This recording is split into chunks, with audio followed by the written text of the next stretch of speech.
এই জেনজি যেটাকে বলতেছেন, এই অভ্যুত্থানটা রক্ষা করার দায় কিন্তু এখন এদের হাতে।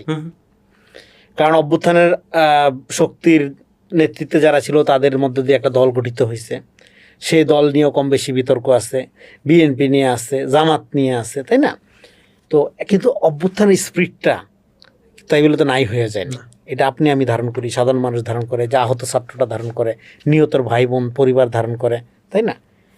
ফলে এই যে জেনজির যে অভ্যুত্থানটা ঘটাইলো, যার আপনার এখানে অভ্যুত্থানে অংশগ্রহণ করার সাথে ক্ষমতা পাওয়া না পাওয়ার কোনো সম্পর্ক ছিল না, বেসিক্যালি অভ্যুত্থানের ভ্যানগার্ড তাকেই হইতে হবে।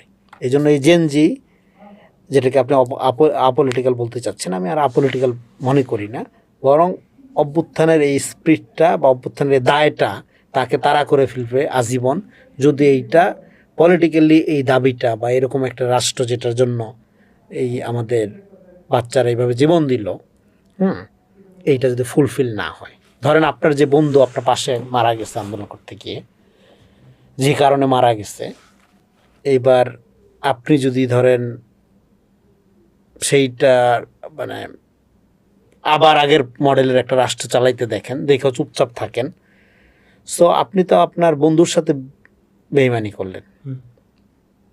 ওই জায়গায় আপনিও মারা যেতে পারতেন, এটা জানিই আপনি গেছেন। তো ফলে ওই স্পিরিটটা সেটা পারবে না, মানে এটা অলমোস্ট অসম্ভব। এটা জেনজির পক্ষে সম্ভব না যে চোখ কান বন্ধ করে একদম গুটাইয়া থাকা।